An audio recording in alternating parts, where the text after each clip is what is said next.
Jumat yang mulia ini kita dalam kondisi sehat walafiat insyaallah.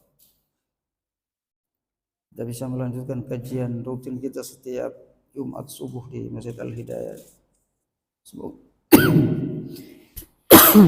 Semoga Allah SWT terus memberikan kesehatan, keafiatan dan terus memberikan kekuatan pada kita untuk melakukan thalabul ilmi insyaallah dan beribadah. Kita sudah sampai ya, kita lanjutkan kajian kitab Minhajul Mu'min. Kita masuk bab tentang al-julus, adabul julus wal majlis. Adab duduk dan adab berada di majelis ta'lim. Nah, kita untuk menuntut ilmu, Bapak Ibu sekalian, ngaji seperti ini ada adab-adabnya ternyata. Nah, ini jarang dijelasin di majelis-majelis, padahal ini paling penting. Sehingga kita sunnah-sunnah yang ada di majelis itu kita dapat pahalanya. Ada beberapa adab di majelis ilmu, adab menuntut ilmu. Baik dia di majelis ta'lim maupun di kampus atau di sekolah atau di apapun.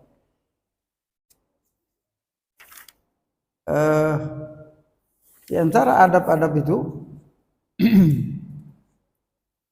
yang pertama Bapak sekalian, ikhlasun niyah lillahi fi talabil ilm. Sebelum kita ngaji, kita ikhlaskan niat dulu untuk menuntut ilmu. Ya Allah, saya hadir di masjid ini untuk menuntut ilmu. Siapa tahu ada yang belum saya tahu, belum saya dengar, saya bisa melakukannya dan sesuai dengan ilmunya.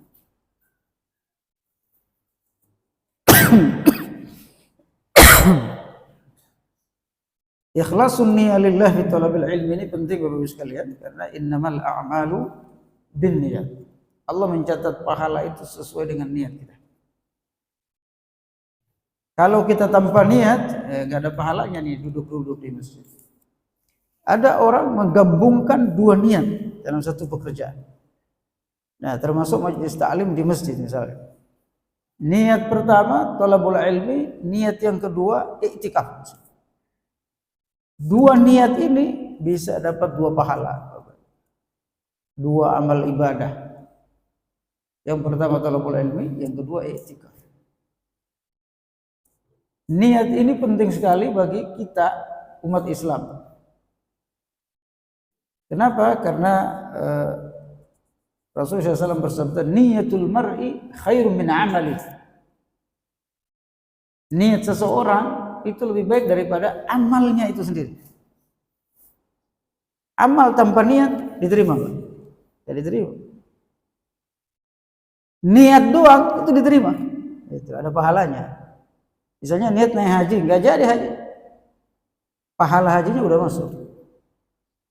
Makanya disebut niyatul mar'i khairun min amali. Niat seseorang udah pasang niat lebih baik daripada amal itu sendiri. Lebih baik daripada ibadah itu sendiri, kerjaan itu sendiri. Makanya jangan lupa kita niat. Niat itu gratis Bapak Ibu. Karena di antara dalam Al-Quran disebutkan Allah, di antara rahmat Allah kepada kita orang beriman, kalau dia melakukan kebaikan baru diniatin, catat satu pahala. Kalau dia kerjakan, dapat dua pahala. Sebaliknya kalau dia kejahatan, niat berbuat jahat, niat nyolong misalnya, na'udzubillah, niat jahatin orang, niat doang nggak dicatat, niat jahatnya itu. Yang dicatat sama Allah itu niat baik saja. Nanti kalau dia melaksanakan niatnya itu baru dicatat pahala. Satu. baru dicatat dosanya satu. Jadi Bapak Ibu sekalian, ini yang dimaksud dengan niyatul mar'i khairum min amali. Niatnya seseorang terkadang lebih bagus daripada amal. Apalagi niat disertai amal, itu lebih hebat lagi. Lalu kualitas niat itu juga ada Bapak Ibu sekalian, kualitas niat. Jadi niat kita ini beda-beda kualitas. Ada benar-benar 100% karena Allah, ada niatnya setengah-setengah. Nah, niat itu mempengaruhi besar kecilnya pahala. Ya.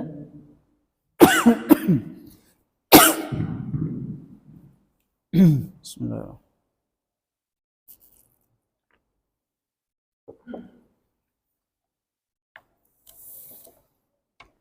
Jadi niat itu mempengaruhi besar kecilnya pahala.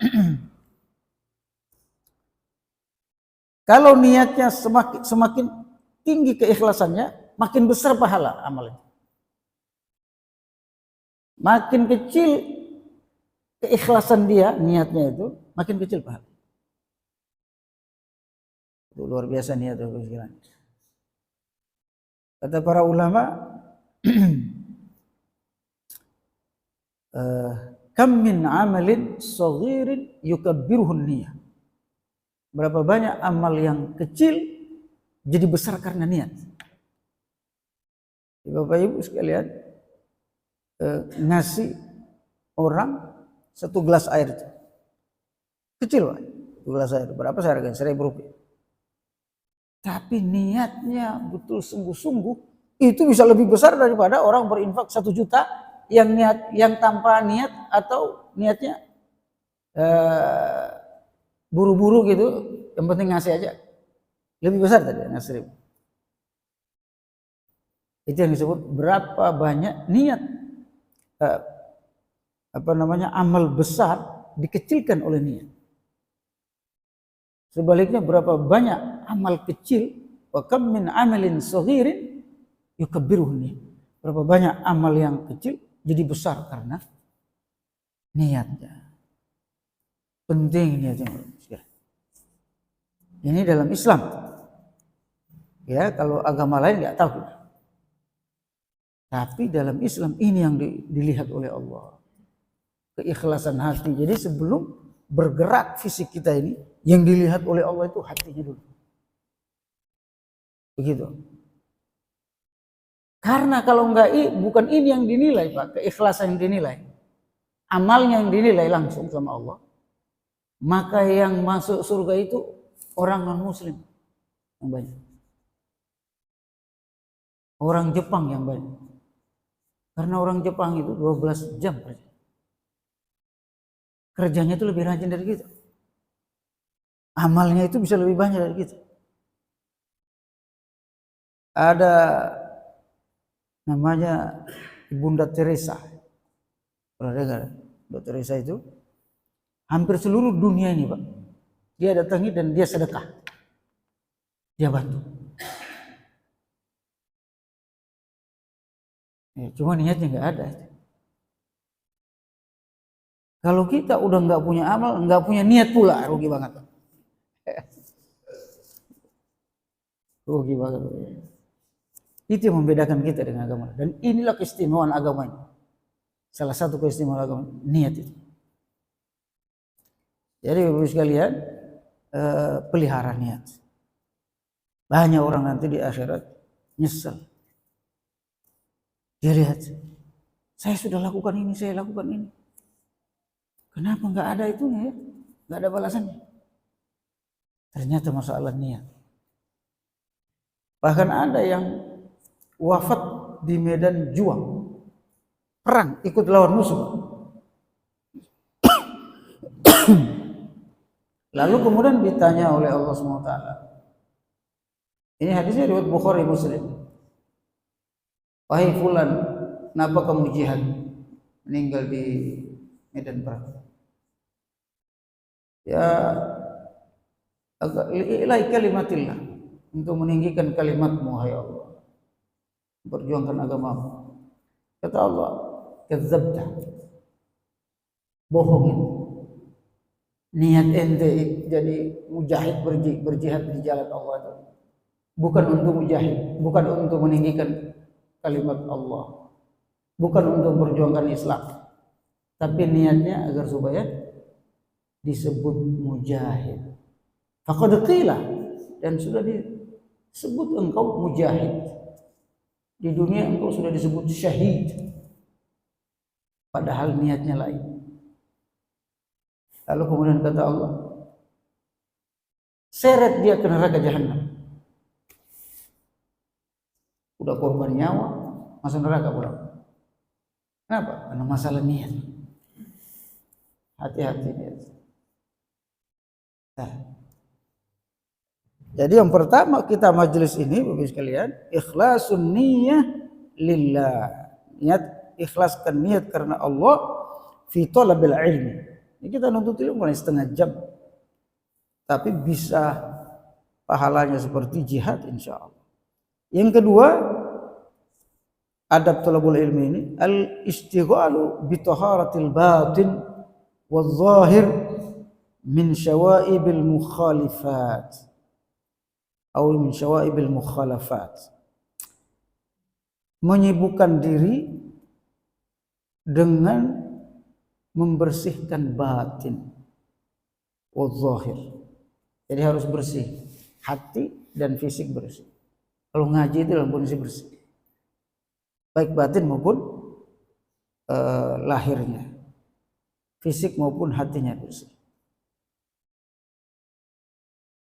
Min syawaibil mukhalifat, dari segala macam pelanggaran, segala macam yang dilarang oleh Allah Subhanahu wa taala. Jadi ternyata Bapak Ibu, para salafus saleh ini kalau ngaji itu seperti ibadah.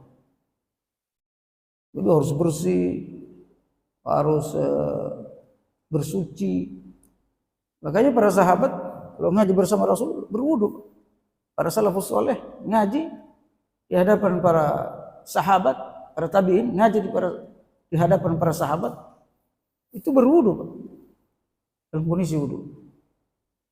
Kita ini bagusnya alhamdulillah habis sholat subuh pasti kita berwudu.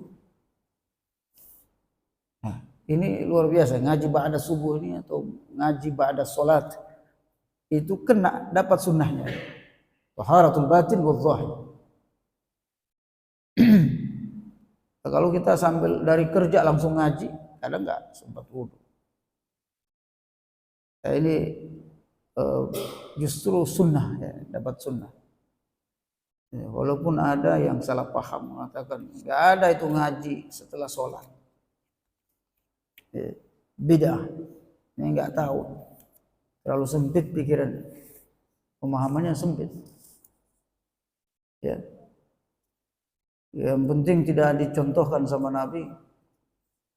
Tidak ada. Tahu dari mana dia kalau ba'da subuh Nabi pernah ngaji? Kadang baca hadis 1-2 langsung vonis. Ini yang bikin berantem umat. Karena kebodohan, sempit wawasan, akhirnya umat saling berpolemik. Nah, ini nggak bagus Bapak Ibu. Yang ketiga, adab yang ketiga, tafrigul qalbi lil ilmi wa hasfil alaiq. Hendaknya hati itu siap menerima ilmu.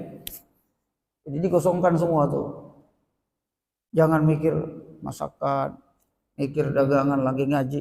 Ya enggak paham, nyambung. Jadi betul-betul serius. Makanya kata Ibnu Abbas dalam salah satu riwayat, kami kalau ngaji bersama Nabi itu seakan-akan ada burung di kepala kami. Maksud burung terbang, sampai nggak terbang tuh burung kalau saking seriusnya dan khusyuk. Makanya para sahabat itu ngaji dengan Nabi 2 tahun itu langsung jadi ulama. 2 tahun ngaji. Seperti Mus'ab bin Umair misalnya. Ngaji 2 tahun langsung ditugaskan oleh Nabi Islamkan Yasrib, kota Madinah sekarang. Setahun dia dakwah di sana, Islam semua tuh Yasrib. Ngajinya 2 tahun. Masuk Islamnya 2 tahun kan, ngajinya 2 tahun. Nah, kita ini udah berapa tahun ngaji? Harus jadi ulama udah. Serius, ya? Santri. Kalau serius Pak dicatat. Oh begitu. Yang keempat itu akal al-qadari al-yasiri min al-halal wal akhdh bil wara'i wa idamati dzikri. Kalau menuntut ilmu itu jangan terlalu banyak makan yang halal. Yang halal, apalagi yang haram jangan deh. Jangan terlalu banyak makan. Minal halal. Jadi kalau ngaji jangan terlalu kenyang. Kalau kenyang ngaji itu gelisah doang, Pak, nggak paham, ya, otak nggak jalan. Ya, kalau terlalu kenyang ngaji itu otak nggak jalan. Makanya bagusnya itu makan itu setelah ngaji. Jangan sebelum ngaji kita makan dulu di masjid. Udah kenyang udah beda. Akhirnya ngerokok, nggak ngaji udah Pak. Ya. Nah, kayak gini kita ini belum makan apa-apa tapi ngaji ini sunnah malah. Ya. Wal akhdhi bil wara' wa idamati dzikri. Harus wara', jangan sembarang dimakan. Kenapa? Karena makan yang haram itu Bapak Ibu membuat otak tidak cerah, tidak mudah memahami agama ini. Kenapa? Karena al-ilmu nurun. Ilmu itu cahaya. Bagaimana mungkin cahaya masuk pada sesuatu yang haram? Ya. Wa idamati dzikri, dan terus berzikir. Ngaji zikir. Subhanallah. Astagfirullah. Yang kelima taqlilut ta'ami wal manami wal kalami fi amakan. Mengurangi, selain mengurangi makan tadi juga mengurangi tidur, mengurangi ngomong. Nah, tidak terlalu banyak bicara. Yang keenam tarkul usyrati ma amkana wa ikhtiyaris sahib war rafiq. Tarkul asyarah, rela meninggalkan keluarga. Nah, ini thalabul ilmi secara umum Bapak Ibu sekalian. Ulama dahulu itu menuntut ilmunya keluar dari negerinya, Pak. Gak ada berada di negerinya. Imam Syafi'i, aslinya Imam Syafi'i itu dari Gaza, Palestina. Ibunya dari Gaza. Gaza yang dibombardir sama Israel. Lalu kemudian menuntut ilmu dia ke Baghdad, ke Basra. Jadi dari Palestina ke Irak. Udah keluar negeri Pak, zaman dulu. Abad 2 Hijriah, beliau kan lahir tahun 90-an Hijriah. Ya, abad pertama Hijriah udah hijrah. Akhir abad pertama. Di 1300 tahun lalu ada mobil, ada pesawat nggak ada naik onta. Beliau yatim, suruh oleh ibunya sekolah ke Baghdad. Jadi ulama besar. Udah jadi imam baru pulang, baru melihat orang tua. Jadi berarti puluhan tahun nggak balik-balik. Ya. Kita anak kita itu masya Allah pesantren sering dijenguk. Ya. Makanya jangan sering jenguk anak-anak kalau pesantren. Biarin aja. Jenguk 3 bulan sekali, 4 bulan sekali. Nah, yang kayak gini ini saya masih rasakan. Saya dari Sulawesi ke Jakarta itu tahun 93. Pulang itu 98. Pulang udah nggak ada orang tua. orang tua udah meninggal. Jadi lalu ke Mesir 5 tahun baru pulang, 5 tahun di Mesir. Datang ke sini udah beda ini, condet udah beda gitu ya. Jakarta udah beda. Jadi pulangnya begitu sekali, 5 tahun sekali. Ada teman saya kuliah di Pakistan, belasan tahun nggak pulang, nggak pernah nyurat informasi. Dulu kan nggak ada telepon. Dia cerita sama saya, itu ibunya, bapak ibunya udah tahlilan, dia kira udah mati, nggak ada, udah meninggal dunia. Anak saya sudah meninggal dunia, udah perantau, bapak mati syahid, ada kali 12 tahun, nggak ada surat, nggak apa. Ya anggap udah meninggal, nggak ada informasi. Pas pulang udah doktor ahli tafsir. Kaget juga ibunya, loh itu masih hidup. Itu Ustadz teman saya, namanya Ustadz Amir Faisal. Amir Faisal yang sering di TV One itu, yang curi tahfiz Quran itu. Pulang udah jadi ahli tafsir, orang Madura. Jadi udah ditahlilin sama di Madura, sana ditahlilin. Orang nggak pernah informasi, meninggal belasan tahun. Jadi menuntut ilmu itu begitu, Bapak sekalian. Ini tarkul asyarah, meninggalkan keluarga. Wa ikhtiyaris sahib war rafiq, nyari teman yang pas untuk bergaul. Saya kalau teman sekolah ini benar, kita benar juga kuliah. Ya, anak-anak kita kalau mau kuliah di luar, pastikan temannya benar. Kalau enggak, bukan jadi ulama pulang, jadi preman. Ya. Teman ini sangat mempengaruhi luar biasa. Yang ketujuh, ayyabta'ida an afatil ilmi. Menghindari penyakit menuntut ilmu. Ada beberapa penyakit. Yang pertama, ta'allumul ilmi li ghairi wajhillah. Nah, sekolah bukan karena Allah. Sekolah ingin dapat jabatan. Sekarang kan ada studi di luar jabatan ya. Di luar apa? Luar dinas. Jadi sekolah itu untuk kenaikan pangkat. Dalam Islam nggak boleh. Dalam Islam sekolah untuk ilmu. Nggak boleh untuk kenaikan pangkat. Nanti kalau dinaikkan pangkat, alhamdulillah. Tapi niatnya nggak boleh. Yang kedua, katmul ilmi syar'i, nggak boleh kita menyembunyikan ilmu. Jadi adab menuntut ilmu itu diantaranya penyakit menuntut ilmu itu menyembunyikan ilmu. Ditanya orang nggak mau jawab. Yang ketiga, al-qaulu 'ala Allah bi ghairi ilm. Ini penting Bapak Ibu sekalian. Menjelaskan tentang Allah tanpa ilmu. Allah itu gimana sih? Allah itu begini. Tanpa ilmu. Ini juga terjadi perdebatan luar biasa. Hanya orang nanya tentang Allah Subhanahu wa taala. Allah itu di mana?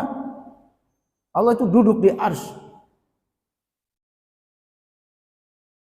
Nah, saya singgung sedikit masalah ceramah-ceramah yang ramai ini. Dia maksakan pemahamannya bahwa Allah itu ya tinggal di arsy. Lalu kemudian ditegur sama ulama. Allah itu tidak tinggal di arsy. Kenapa? Karena Allah itu tidak membutuhkan tempat. Dia anggap bid'ah. Justru yang benar itu. Karena Allah itu ada sebelum semua makhluk ini. Ada sebelum arsy. Nanti kalau Allah tinggal di arsy, berarti sebelum arsy Allah tinggal di mana? Karena Allah tempat, waktu, ruang dan waktu itu makhluk. Bukan khaliq. Allah itu tidak butuh waktu dan tempat.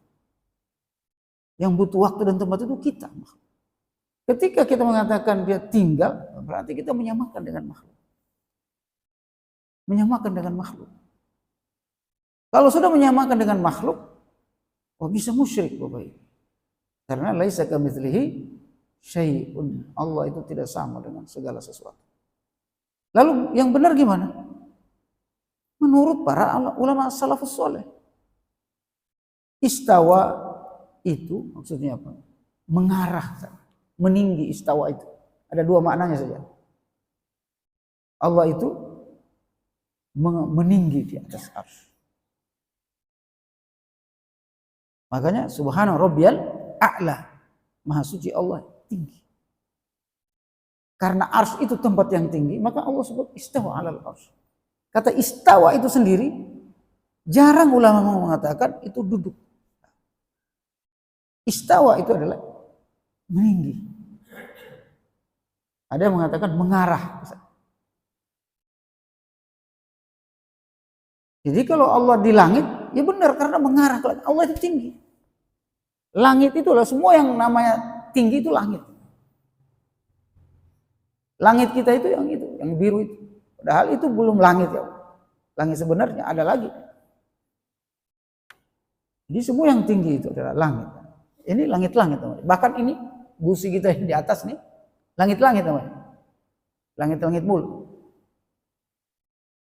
Nah, kalau langit, apakah langit ini? Yang dimaksud jariyah ketika ditanya Rasul, di mana Allah? Fis sama, maksudnya di langit tinggi, meninggi. Bukan tinggal di langit. Nah ini jahil, nggak paham bahasa Arab. Istawa itu istawalla, meninggi. Bukan duduk tinggal di situ. Ya. Nah, Bapak Ibu sekalian dirahmati Allah, ini akidah yang diselamatkan. Jangan sampai kita tuh, oh ini takwil, bukan takwil, memang asli katanya begitu. Istawa. Summa istawa ila sama. Summa istawa 'alal arsy, istawa 'alal arsy. Ar-Rahmanus istawa 'alal arsy. Ya, ada 7 ayat itu istawa, kalimat istawa. Nyata itu maknanya meninggi dan mengarah. Jadi ini al-qaulu 'ala Allahi bighairi ilmi. Kalau enggak paham, saya enggak tahu. Bilang aja. Jangan kita sok tahu, nanti akan ditanyakan oleh Allah. Kata Allah SWT dalam Al-Quran, wala takfu ma laysa laka bihi ilm, innas sam'a wal basara wal fuada, dan seterusnya akan ditanya oleh Allah. Jangan kalian menjelaskan sesuatu tanpa ilmu. Saya baca kalimat istawa 'alal arsy itu Bapak Ibu berkali-kali. Pasti menurut ulama ini. Baru saya bisa ngomong. Menafsirkan istawa 'alal arsy. Berkali-kali menurut ulama ini, ulama salaf, ulama khalaf. Ini orang jangan sampai kayak terjemahan doang langsung ngomong. Itu juga berbahaya. Nah, masalah musik tuh. Nah, ini saya singgung sedikit. Ustadz Adi Hidayat mengatakan surat Asy-Syu'ara itu surat pemusik. Syu'ara itu jama daripada syair, jamanya Asy-Syu'ara. Para penyair. Arti aslinya itu. Lalu Ustadz Adi Hidayat menyimpulkan surat Syu'ara itu adalah surat pemusik. Termasuk ahli syair Nabi sebut pemusik. Ada benernya, ada salahnya. Benernya itu adalah salah satu definisi musik itu adalah nada dan irama yang dikeluarkan oleh bunyi tertentu yang diformat sedemikian rupa sehingga menjadi suara musik, nada dan irama. Baik dari alat maupun dari mulut. Jadi diatur sedemikian rupa suara itu dari alat, dari mulut itu sehingga menimbulkan nada dan irama yang indah tertentu. Itu musik. Coba lihat definisi musik itu. Para ahli musik begitu. Nah, syair itu salah satu yang mengeluarkan nada yang menghasilkan musik itu salah satu. Tapi bukan syair itu sendiri bukan musik. Nah, salahnya di situ Ustadz Adi Hidayat itu mengeneralisir itu menjadi syair itu menjadi musik. Bisa dipahami Bapak Ibu sekalian. Jadi musik itu gabungan ya suara-suara tertentu yang lahir dari alat-alat, beberapa alat tertentu sehingga menimbulkan nada dan irama. Nah, di antaranya nada itu nada syair. Kalau dia dibuat nada tertentu menjadi seperti nada musik begitu. Nah, musik dan nyanyian itu beda. Nah, ada kadang orang menyamakan antara musik dan nyanyian. Musik, nada dan irama yang dikeluarkan oleh alat. Alat musik itu ada 3, ada yang digesek Bapak Ibu, ada yang dipukul, ada yang ditiup. Rata-rata memang ulama mengharamkan yang digesek dan yang ditiup. Dalam mazhab Syafi'i, alat musik yang dipukul boleh. Boleh. Tidak ada fatwa halal enggak, tapi boleh. Karena apa? Dalam mazhab Syafi'i, Imam Syafi'i sendiri yang ngomong. Namanya at-tablu atau ad-dufuf. Alat musik yang dipukul. Kalau dia untuk perang, nah itu bagus. Dulu kan perang pakai itu, Pak. Pukul, tung, tung. Ya, perang diam aja nggak ada, orang bingung ini perang atau sholat Idul Fitri. Dan orang nggak. Dulu perang itu pakai itu. Nah harus pakai ilmu sejarah juga nih, ilmu riwayatnya harus banyak baca gitu, jangan hanya baca ayat hadis langsung haram, nggak boleh. Karena ayat dan hadis itu terlalu umum Bapak Ibu maknanya. Dalam Al-Quran di musik itu, nyanyian itu disebut lahwal hadis. Ternyata lahwal hadis itu adalah nyanyian yang meninakbobokkan, membuat orang lalai. Berarti kalau nyanyian yang membangkitkan semangat boleh. Itu. Jangan mengeneralisir sesuatu yang harus dibahas rinci gitu. Langsung disebut ini haram, ini enggak boleh. Makanya kata Allah, jangan kalian, lidah kalian itu sembarang mengatakan ini halal, ini haram. Enggak boleh. Orang Yahudi itu salah satu sifatnya apa? Mudah menghalalkan sesuatu, mudah mengharamkan sesuatu. Ya. Nah, selain ibadah itu, selain ibadah, hukum ibadah, itu hukum aslinya boleh. Yang kita sebut dengan al-muamalat, ada namanya ibadat, ada muamalat. Al-aslu fil ibadah lit-tahrim. Kalau ibadah haram hukum aslinya. Kalau selain itu masalah makan, minum dan seterusnya, aslinya itu boleh. Pergaulan, bunyi dan sebagainya itu aslinya boleh. Kecuali ada dalil yang mengharamkan atau memakruhkan dan seterusnya. Nah, dalil untuk musik ini baik Al-Quran maupun hadis ternyata dalilnya umum, harus dipahami lebih detail lagi. Kalau dalam hadis disebut al-ma'azif. Al-ma'azif itu ada yang menafsirkan seruling, ada yang menafsirkan dengan al-autar wal-ud. Al-autar wal-ud itu semacam gitar gitu. Karena dia ada musiknya yang terbuat dari tali. Ini juga para ulama mendefinisikan ini juga ribet itu al-ma'azif itu. Tidak langsung musik sekarang itu gitu, enggak. Musik sekarang itu di zaman Nabi enggak ada, belum ada. Hah? Listrik aja enggak ada, repot. Ya. Ada musik sekarang itu pencet. Kalau dulu kan gesek, tiup dan pukul. Sekarang pencet, bunyi. Nah, resiko menghalalkan secara general musik ini berbahaya, Pak. Kenapa berbahaya? Bapak punya HP, punya ringtone enggak? Itu bisa haram langsung. Mengharamkan musik itu apa namanya? Sembrono mengharamkan, mengeneralisir semuanya haram, berbahaya. Ya. Musik ini apa namanya? Alarm. Begini musik itu suara dari alat tertentu. Jadi jangan generalisir sesuatu. Makanya yang adil, yang objektif ini, makanya kata Allah, "Kadzalika ja'alnakum ummatan wasata."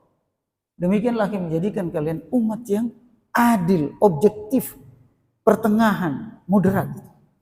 Jangan terlalu ekstrim, tiba-tiba langsung ijma ulama, enggak boleh. Ini juga saya heran kenapa ada fatwanya 4 mazhab katanya. 4 mazhab gimana? Dari mazhab Syafi'i itu pun berbeda-beda pendapat. Mazhab Syafi'i itu terbagi 3 ulama besar. Ada Imam Rafi'i, ada Imam Nawawi, ada Imam Al-Ghazali. Nah, Imam Nawawi, Imam Rafi'i beda pendapat. Langsung kok ijma begitu, dari mana saya ijma? Dari Imam Malik, mazhab Maliki juga begitu, berbeda pendapat. Jadi ini asalnya musik ini ikhtilaful ulama, perbedaan pendapat. Karena jenis musiknya udah beda, fatwanya juga pasti beda. Apalagi nyanyian. Dan semua mazhab itu punya dalil masing-masing. Dalilnya sahih. Jangan langsung bilang semua dalil musik itu haram, dhaif. Ini juga berlebihan itu loh, tidak jujur, tidak adil, tidak objektif. Dalilnya sahih. Riwayat Bukhari Muslim bagaimana seorang Rasulullah SAW mendengar jariyah. Jariyah itu pembantu nyanyi di rumah Aisyah Rasulullah SAW. Sampai ditegur sama Umar. Kok ada begini di rumah Rasul? Kata Rasul nggak apa-apa. Jadi ada dalil-dalil yang sahih tentang bagaimana Nabi SAW mendengarkan nyanyian musik. Nah, nyanyian ini Bapak Ibu sekalian luas banget pengertian. Kalau kita semua namanya al-ghina itu haram, semua misalnya kita generalisasi semua haram, itu berbahaya. Nanti kita baca Quran itu nggak boleh bernada itu. Padahal Rasulullah SAW bersabda riwayat hadis Abu Daud disahihkan oleh seluruh ulama. Laisa minna man la yataghanna bil Quran. Bukan umatku, kata Rasul, siapa yang tidak mendendangkan Al-Quran. Nah, ini juga penafsirannya, hadis ini juga luas. Ada mengatakan tidak mendendangkan, menyanyikan Al-Quran itu maksudnya adalah membacanya dengan tajwid, dengan indah. Nah, indah itu adalah nada.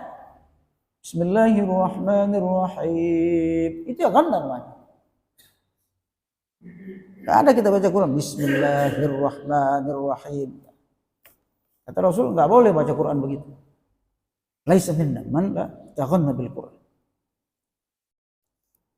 Oleh karenanya Bapak Ibu sekalian, dirahmati Allah, masalah musik dan nyanyian itu pembahasannya itu detail, luas dan terjadi perbedaan pendapat yang luar biasa.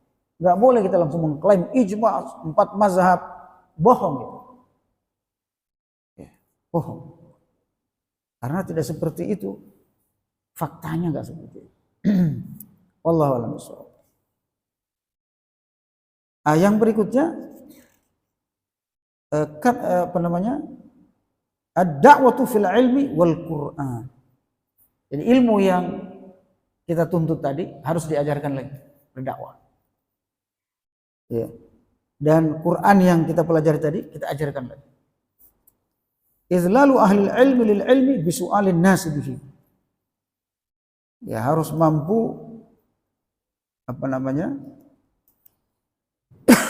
ahlul ilmi itu harus mampu menjaga ilmunya. Faqdul khasyah gitu ya. Harus khusyuk, al-kibr wal ajab, tidak boleh kibir. Ini yang dilarang ya, Bapak Ibu sekalian. Menghinakan ahlul ilmi, kemudian tidak khusyuk dalam menuntut ilmu, kibir wal ajab, sombong dan ujub, al-mira wal mukhasamah wal jidal, suka berdebat dengan ilmu. Nah, tadi kita lihat di YouTube itu debat semua itu. Ini balas lagi, tapi di depan umum. Umat bingung. Mestinya jangan debat di medsos gitu. Harusnya dia datangi silaturahmi. Apa Anda salah mengatakan surat Asy-Syu'ara sebagai musik? Menurut ahli tafsir, menurut kami, menurut ulama begini.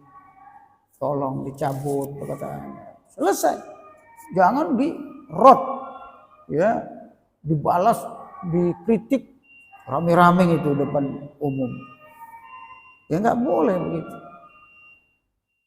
Ini menimbulkan al-mira wal mukhasamah wal jidal. Debat akhirnya dendam kusumat. Al-gurur, at-tasarru' fil fatwa. Tidak boleh kita gurur. Ya, berbangga diri. Ini juga at-tasarru' fil fatwa. Cepat-cepat dalam berfatwa. Terlalu keburu berfatwa. Ini haram, ini halal, enggak boleh. Ini bagus kan, adabnya. Tidak boleh at-tasarru' fil fatwa. Saya di Majelis Ulama Indonesia, Bapak Ibu sekalian, saya kebetulan salah satu sekretaris di komisi pengkajian dan penelitian Majelis Ulama Indonesia, yang tugasnya itu menentukan sebuah aliran sesat atau tidak di Indonesia ini. Saya sering sampaikan sudah hampir 400 aliran sesat Indonesia ini, Bapak Ibu. Menentukan penceramah itu sesat atau tidak yang di Indonesia ini. Itu komisi kami di Majelis Ulama Indonesia. Untuk menentukan dia sesat apa enggak itu minimal kami pelajari itu 6 bulan. Ini baru dengar langsung fatwa. Nah, ini kebiasaan dari mana? Ada kami rapat membahas satu aliran sampai 2 tahun baru keluar fatwanya itu. Oh ini sesat. 2 tahun. Bahkan ada yang sampai 5 tahun. Kenapa? Karena hati-hati Bapak Ibu sekalian. Ini kita baru dengar langsung fatwa. Allahu Akbar. Yang menimbulkan polemik. Jadi pro kontra di tengah umat. Ribut umat. Ya. Karena dia memaksakan pendapat kelompoknya. Padahal agama ini bukan berdasarkan pendapat kelompok. Agama ini berdasarkan Al-Quran, hadis. Dalilnya ijma, qiyas dan seterusnya. Kadang kita tuh ta'assub kelompok itu yang membuat kadang umat ini berpecah-pecah. Ta'assub, makanya yang berikutnya ini kata beliau, ta'assub bil hawa wa taqlidil a'ma wa tahkimi ara'ir rijal. Terlalu fanatik buta, ya, mengikuti hawa nafsu dan menghukumi pendapat-pendapat orang lain sembarangan gitu. Oh ini pendapatnya salah. Bahkan ada yang mengkafirkan. Allah, masalah musik langsung main kafir. Berbeda pendapat langsung main kafirin. Repot. Ini dari mana?